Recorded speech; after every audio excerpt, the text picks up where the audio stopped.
दरखास्त कर रहा हूं डॉक्टर शेख अब्दुल्ला साहब हमारे इस प्रोग्राम में शामिल है, जोरदार तालीम से सर का इस्तकबाल करें। आज की गेस्ट ऑफ ऑनर है सर। तो INI और इंस्टीट्यूट ऑफ एमिनेंस के बाद में मैं आपको अभी दूसरी तरफ थोड़ा सा लेकर जा रहा हूं। करियर में ऑप्शंस, अपॉर्चुनिटी पहले के मुकाबले में अभी बहुत ज्यादा आसान हो चुकी है, बहुत ज्यादा बढ़ चुकी है। खास तौर पे आप देख रहे हैं मुंबई मेट्रो का काम कितने लोगों ने देखा होते हुए। मुंबई के अंदर अभी मेट्रो जब शुरू होगी वो अंडरग्राउंड चलने वाली या ऊपर से चलने वाली? बोलिए। दोनों तरफ चलने वाली। किसने बोला? वेरी गुड, दोनों तरफ। कुछ हिस्सा उसका जो चर्च गेट कुलाबा से लेकर बांद्रा तक की अंडरग्राउंड रहेगी, बांद्रा के बाद तो ऊपर आने वाला। आप सोचिए मुंबई जैसा पुराना कितना शहर जिसके अंदर ड्रेनेज की लाइन है नीचे, जिसके अंदर पानी का पूरा सिस्टम है, जिसके अंदर पूरा का पूरा नीचे कुछ भी करना, वायरिंग, इलेक्ट्रिसिटी, BST पूरा नीचे, लेकिन उसके बावजूद ये पूरा का पूरा टनल बन चुका है ऑलमोस्ट। समझ रहे आप? और कितनी जबरदस्त टेक्नोलॉजी के साथ जा रहा है। अब मुझे ये बताओ, आप किसी ऐसे बंदे को जानते हो जो आपका हमारा रिश्तेदार हो और मुंबई मेट्रो के किसी प्रोजेक्ट में काम कर रहा हो? आप नहीं जानते होंगे, हम नहीं जानते होंगे। क्यों? क्योंकि ये जो अपॉर्चुनिटीज है ना, ये हमको पता ही नहीं चलती कब अखबार में आती है, कब मराठी पेपर में आया कि इंग्लिश न्यूज़पेपर में आया, हम अखबार भी नहीं पढ़ते। तो मैं आपसे ये कह रहा हूं कि आज की तारीख में अपॉर्चुनिटीज, ये बात बिल्कुल सही है कि अनएम्प्लॉयमेंट एक बहुत बड़ा मसला है, लेकिन उन लोगों के लिए जो लोग गफलत में है, ये समझ लीजिए, जो लोग बेफिक्र है, आप जैसी जमात जो 22वां साल यहां पर कर रही है, इतनी ऑर्गेनाइज जमात है, मैं तो समझता हूं कि इनके हाथ अल्लाह ताला और मजबूत करे। ये पूरा का पूरा एक सिस्टम हमारा बने कि हमारी जमात से लोग जितने वाबस्ता है उनको मैसेजेस आना चाहिए जॉब अपॉर्चुनिटीज के, एंट्रेंस एग्जाम के, स्कॉलरशिप के, ताकि कोई भी बच्चा महरूम ना रह जाए इस तरह की अपॉर्चुनिटीज। ये उसी वक्त होगा जब आप जमात का हिस्सा बनेंगे। तो मैं आपसे ये कह रहा हूं, अगर आपका बच्चा पढ़ाई लिखाई में बहुत अच्छा है तो उस पर बहुत ज्यादा तवज्जो दीजिए, लेकिन अगर वो एवरेज है या बिलो एवरेज है तो हम लोग ऐसे बच्चे को क्या करते हैं? बहुत डिस्करेज करते हैं। और मैं अभी यहां पर भी देखूंगा कि उन्हीं बच्चों को इनाम मिलेगा जिनके परसेंटेज अच्छा है, अच्छे आते हैं, उनको अप्रिशिएट सब कर दो। लेकिन मैं आपसे कह रहा हूं इतना बड़ा फंक्शन नहीं, घरों में हम छोटे छोटे फंक्शंस भी करें। आपका बच्चा 45% से पास हो गया ना, 10वीं पास हो गया ना भाई, अपनी जनरेशन में तो दूसरा तीसरा है ये बच्चा, तो सेलिब्रेट करना चाहिए, उसको क्यों आप परेशान कर रहे हैं?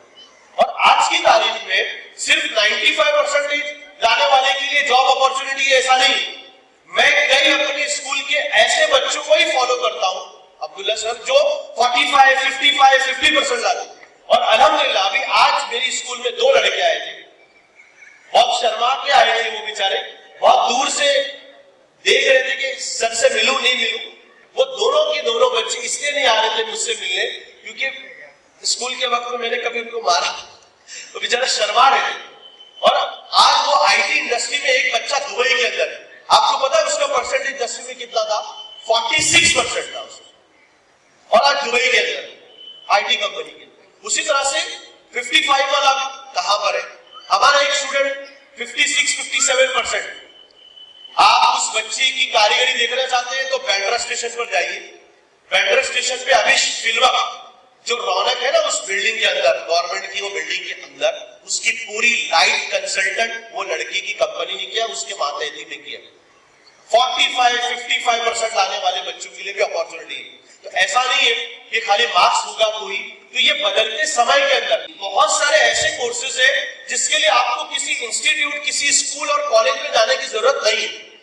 बल्कि मैं ये कहूंगा आपसे कि आप कॉलेज और स्कूल में अपने बच्चों को भेजते हुए साथ ही साथ आप बहुत सारे ऑनलाइन कोर्सेज कीजिए। ये जो बच्चा सर मैं बता रहा हूं जिसने बांद्रा के अंदर वो पूरा लाइट कंसल्टिंग का काम किया है, वो बच्चा नॉर्मल इंटीरियर डिजाइनिंग का कोर्स किया है। नॉर्मल इंटीरियर डिजाइन साबु सिद्दीक पे 10वीं के बाद में 2 साल का कोर्स है, 3 साल का कोर्स है, और वो उस इंडस्ट्री के अंदर आगे बढ़ता चला गया और आज कहां से कहां चला गया। उसने मेरे पास एक बार मेरे लिए गिफ्ट लाया था लैंप। उसने कहा कि सर ऐसी लाइट्स ये हम लोग जो हमारा लोहार चाल है, हमारा बॉम्बे का क्राफ्ट मार्केट के पास, तकरीबन खाली लाइट का खरीद और फरोख्त का बिजनेस 150 करोड़ रुपए के ऊपर है। आप सोचिए कि खाली जो लाइट खरीद रहे हैं और बेच रहे हैं वो इंडस्ट्री कितनी बड़ी है। तो अपॉर्चुनिटीज बहुत ज्यादा है और हर तरह के लोगों के लिए है। ये आप और हम थोड़ा कॉन्फिडेंस रखें। मैं आपसे आखिर में ये कहूंगा कि देखिए ये जो अभी जो दौर है ना, इस दौर में बच्चों की जहां ज़हनी और दीनी तरबियत हमारे लिए जरूरी है, बहुत देखभाल करना जरूरी है, वहीं पर इन बच्चों के अंदर 4 से 5 सलाहियतें उनके अंदर पैदा करने की कोशिश कीजिए। उसमें एक सबसे इंपॉर्टेंट सलाहियत क्या है? Communication skill. हम अपनी स्कूल में मैं टीचर्स को बोल के रखा हूं कि खबरदार आप अपनी डोमिनेंसी जो है ना अपने घर में रखवाओ। पहले हुआ करता था टीचर जो बोल दिया, घुस गया क्लास में बैठ गया तो पूरी क्लास खामोश। अब वो सिस्टम नहीं है। अब कम्युनिकेशन का दौर है। हर बच्चे को बात करने आना चाहिए सलीके से, और जरूरी नहीं कि वो एकदम बहुत हाई फाई इंग्लिश बोले, बहुत hi fi Marathi, normal conversation करने आना चाहिए। एक कम्युनिकेशन। दूसरा है हमारे बच्चों के अंदर क्रिटिकल थिंकिंग, यानी चीजों को एज इट इज एक्सेप्ट नहीं करना, बल्कि इब्राहिम अलैहिस्सलाम की तरह सोचना कि जब सितारा निकला तो इब्राहिम अलैहिस्सलाम ने कहा कि ये खुदा हो सकता है, सोच रहे थे। फिर चांद को देखा तो सितारे के मुकाबले में चांद बड़ा था, तो उन्होंने बोला कि ये खुदा हो सकता है। फिर चांद और सितारे दोनों गुरु हो गए, सूरज निकला। तो अकल जो है ना दीन का हिस्सा है। ऐसा नहीं कि हम लोग जो कुछ भी बोल रहे हैं सब कुछ मान लेंगे। क्रिटिकल थिंकिंग इसी का नाम है। जो लोग आज इन्वेंशन कर रहे हैं वो क्रिटिकल थिंकर्स है, वो क्रिएटिव माइंड्स है, और हम इस चीज को कभी भी एक्सेप्ट नहीं करते कि हमारा बच्चा अगर कुछ अलग कर रहा है, कुछ अलग तरह से सोच रहा है तो हम उसको डिस्करेज करते हैं। तो ये क्रिटिकल थिंकिंग है। उसी तरह से कम्युनिकेशन स्किल है। उसी तरह से एक जो बहुत इंपॉर्टेंट चीज है वो है लीडरशिप क्वालिटी।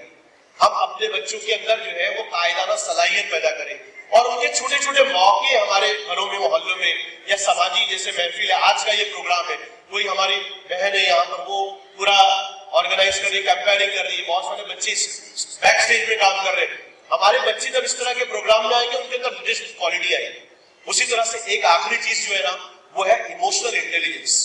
आज का दौर जो है ना वो आईक्यू का नहीं बल्कि ईक्यू का है। ये अक्सर हम लोग अपनी क्लास में बोल रहे हैं। आपने देखा होगा ये बच्चे कैसे बात बात पे जिद करते हैं, रूठ जाते हैं, नाराज हो जाते हैं, गुस्सा हो जाते हैं, अपना घर बंद करके अपना कमरे में चले जाते हैं। क्यों? क्योंकि उनका ईक्यू बहुत कम है। उनका इमोशनल इंटेलिजेंस बढ़ाना पड़ेगा, उसके लिए काम करना पड़ेगा। और ये इमोशनल इंटेलिजेंस होता क्या है मैं बता रहा हूं, आपको शायद पता नहीं है। हमारी स्कूलों के अंदर जो टीचर्स है ना, इतने मसाइल हम लोग सर अजीब अजीब हरकत कर रहे हैं लड़के और लड़कियां, आपको शायद पता नहीं। और जब वो बातें बच्चों के पेरेंट्स को बताई जाती है ना, वो मानने को तैयार नहीं कि ये हमारा बच्चा ऐसा भी कर सकता। क्यों? पता है क्योंकि हमारा खुद का इमोशनल इंटेलिजेंस बहुत लो है। हम चीजों को एक्सेप्ट नहीं कर रहे। तो दुनिया में जो चेंजेस आ रहे हैं उसका असर हमारे बच्चों पर भी हो रहा है। उसमें एक बहुत इंपॉर्टेंट चीज, मैं आखिरी चीज वही कह रहा हूं कि ये पूरे जो कायदाना सलाहियत है या फिर कम्युनिकेशन स्किल है, जिसको 21वीं सदी के हुनर और स्किल कहते हैं, उस पर काम करने के लिए अपने समाज के अंदर, अपने घरों के अंदर कुछ सिस्टम बनाए। आखिरी चीज वापस से मैं कहूंगा, देखिए ये जमात जैसे हमारी बॉडी, मेरी पूरी बॉडी क्यों काम कर रही है अच्छे से?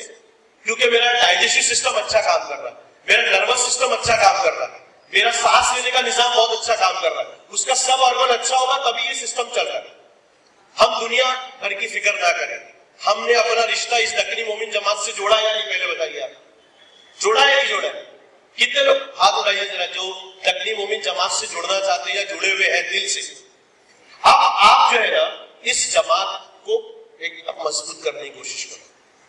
हम लोग जो है ना ऑल महाराष्ट्र, ऑल इंडिया और पूरी दुनिया की फिक्र नहीं करें कि अपन सबको जमा करना, छोड़ दीजिए सब। आप है ना अभी यहाँ पर आज के प्रोग्राम का हिस्सा है ना, आप जमात का हिस्सा कैसे बन सकते हैं, आप कैसे थोड़ी बहुत इआनत कर सकते हैं, कैसे आप अपनी सलाहियतों के एतबार से इआनत कर सकते हैं, मदद कर सकते हैं, आप इसके बारे में सोचिए। आखिर में मैं अल्लाह ताला से दुआ करूंगा कि इस तरह के प्रोग्राम में जो लोग मतलब स्टेज के पीछे होते हैं, खासतौर पे अल्लाह ताला उनको बहुत ज्यादा सवाब अता करे, क्योंकि बैक स्टेज में पूरा काम होता है और स्टेज पे चंद लोग होते हैं। और साथ ही साथ इस जमात पर अल्लाह ताला का हाथ हो ताकि ये नेक और इस तरह के अच्छे काम जो है कर सके। आमीन व आखिर दावाना अल्हम्दुलिल्लाह रब्बिल आलमीन।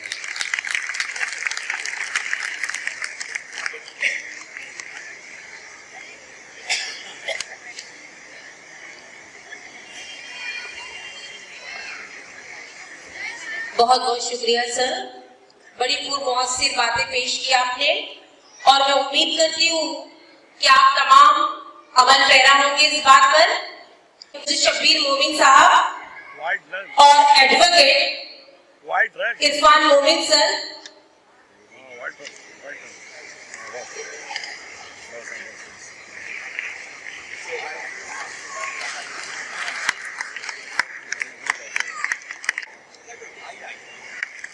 क्यों जा रहा है भाई, क्या करेगा तो भी इसमें कट हो जा रहा हो, क्या कर दूंगा और रिकॉर्डिंग में